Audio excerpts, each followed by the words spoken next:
Alright, good afternoon our inspiring homeowners. This is Chari Flores po, ang inyong licensed broker. So another day, another house tour po tayo. So ito po si Ara House.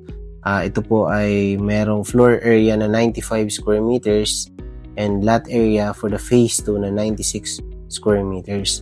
Ito po ay single attached na bahay na merong 3 bedrooms, 2 toilet and bath, and merong maluwag na parking space, and meron pong balcony.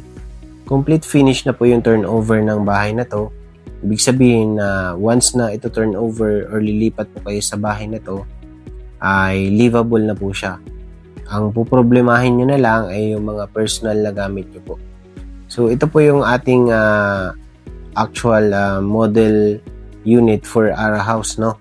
So, yung makikita nyo naman dito ay ito rin naman yung turnover except yung mga gamit na nilagay since na model unit kasi ito nilagyan ng mga kung ano-ano accessories po yun. No?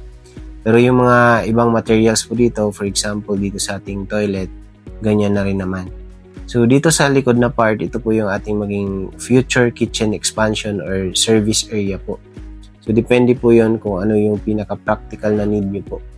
So, sa ground floor, tile finish na po siya. Kung ano yung tiles na nakikita nyo po dito, ganito po mismo ang sa turnover din. Mapapansin nyo po sa ating video na talagang maliwanag kahit na wala pang ilaw na nakabukas, no? Yan po ay dahil sa yung ating mga windows ay malalaki, tapos naka-sliding din po tayo sa portion ng family area. So, ito po yung family area, extension po siya ng living area. So, ang ating wall po, ang kulay po ay dusty white. Dusty white din po yung kulay ng walls natin once na ito turn over yung unit sa inyo. This is from Avina up to Lavin House po. So sa ating stairs naman ay fully concrete po yan from ground to second floor. Then pinatungan ng makapal na wood planks. Dito naman sa second floor pa ay naka-vinyl flooring. Sa ground floor ay naka-tiles na po tayo. So ito po yung ating common toilet and bath shared by master's bedroom at saka sa dalawang bedroom pa. So, ito yung bedroom 1. So, may dalawang bintana rin tapos may provision for window type aircon. Same with bedroom 2. May provision din po for window type na aircon. So, lahat ng bedrooms po dito ay naka-vinyl din po yung flooring. And then for sa master's bedroom ay malalaki yung bintana. So, ito rin yung pinakamalaking kwarto among the 3 bedrooms po na tiningnan natin. So, dito rin po accessible yung ating balcony. So, yung ating bedroom partitions po dito ay nakabuhos po siya lahat, no? Kaya, hindi po yan rinig unlike sa naka-drywall partitions po. So, ito yung balcony.